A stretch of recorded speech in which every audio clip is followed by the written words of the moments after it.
Hello folks, it's coming to that time of year where people start to think about their holidays, maybe taking the little darlings over to France, over to Euro Disney or Disneyland Paris as it's now known. You need to know about driving over there. There are some different rules, there are some different laws, there are some things you have to take with you.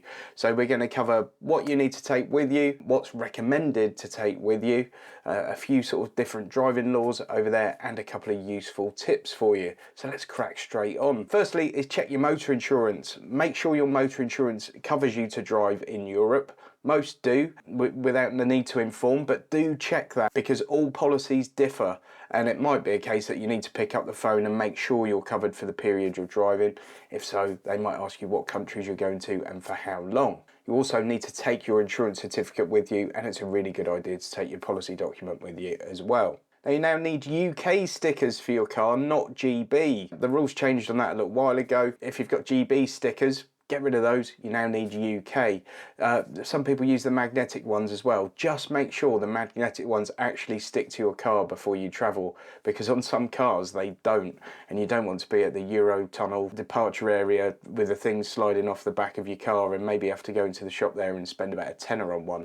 So just make sure before you travel that it sticks to your car. If not, just get yourself a sticker. Now, as well as your insurance certificate, you'll also need to take your V5 with you, your registration document for your car. You also need to carry your driving license with you at all times, and it's a really good idea to have your passport on you at all times when driving. With most cars you're going to need headlamp converters. They're little stickers that you put in a specific place on the headlight, and it basically stops you dazzling people, moves the beam over to the correct side of the road for the country you're travelling in, and you just attach those literally just before you get onto the ferry or just before you get onto the Eurotunnel. You also need a high-vis jacket for everybody in the car. They can be just one of those little high-vis vests, but you need them to hand, okay? That's a really important thing. If you get pulled over and you say, oh yeah, they're in the boot, you will get done for that. So make sure they're to hand, put them in the back seat pockets, in the glove box, in the door cards, any way you can, but just make sure they're to hand. And you also need a warning triangle. So if the car breaks down, you put the warning triangle out to sort of warn other motorists that you're there and you're broken down. Now all this stuff's quite easy to get. You can go on eBay and Amazon and all the rest of it.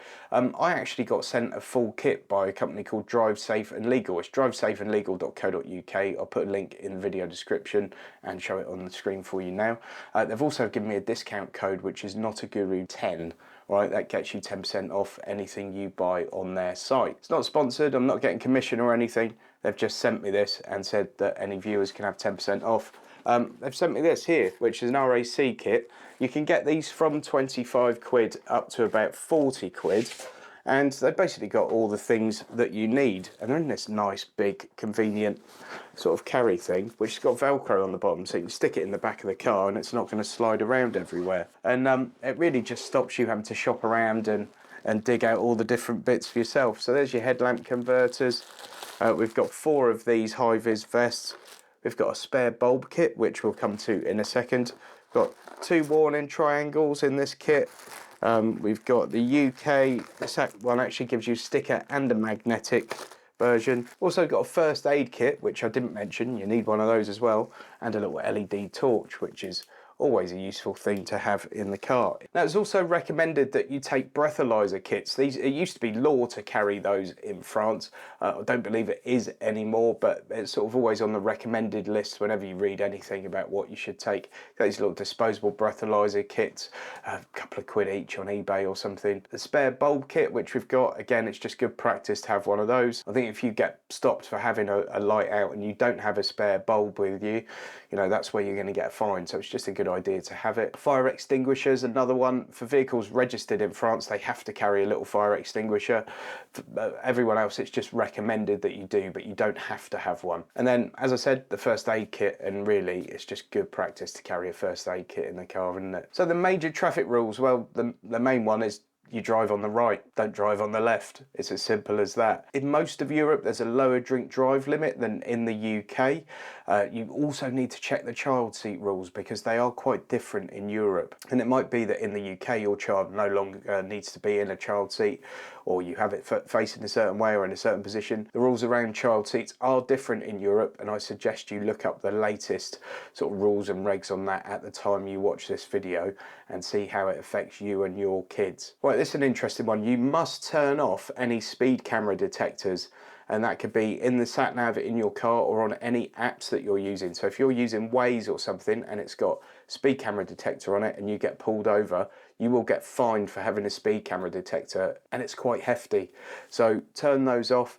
If you use Google Maps or something, I don't think Google Maps has speed camera detectors on it, but any that sort of automatically come on in your car, you must turn those off. You're not allowed to use a hands-free earpiece or any earphones when you're driving, unless they're built into a helmet if you're obviously on a motorcycle. Clean air stickers are required in some cities. I know if you want to drive in the centre of Paris, you have to get a clean air sticker for your car, otherwise you're going to get fined. It's an ultra low emission zone kind of thing. And also, like in Belgium, we're actually going to Belgium in a couple of months for a few days, and you need to register in certain cities before you go. I don't think you need a sticker, certainly not in the cities we're going to, but I've just registered this morning for Ghent and Antwerp, and you have to basically put some details of the car in, you have to give them a copy of your logbook, and then you're registered. If you don't do that and you drive in a city that has a low emission zone, you know, be ready for a fine. In France, if you come to a red light and it's got a yellow arrow, that means it's okay to turn right, but you must still give way to any traffic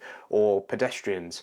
So you are allowed to turn right as long as there's nothing coming, if there's a red light with a yellow arrow beneath. And of course, there are toll roads in France. They can dramatically speed up your journey, and lots of the major motorways are actually toll routes, so just bear that in mind. A few little tips for you: just take care at junctions. Obviously you're sitting on the other side of the car and you've got to look past that passenger to look to the left, so just be aware of that and take a little bit more care. And it's always a good shout to change your speedometer. Certainly if you've got a digital speedo, change it from mph to kmh just before you get on the ferry or the train or whatever it is, just because it makes life a lot easier when you're over there. Do bear in mind the speed limits are very different to the UK as well, so keep an eye on road signs, all that kind of stuff. Service stations in France can be quite good. They often have like a nice little bakery, patisserie in or something, so very different to the UK, so worth checking out a service station. I know, I'm sad. And finally, the emergency number when you're in Europe is 112, so instead of 999 you're going to use 112. Very important to remember that. Hope you found that one useful, folks. Please give the video a thumbs up and please subscribe if you haven't already done so, and I'll see you on the next one.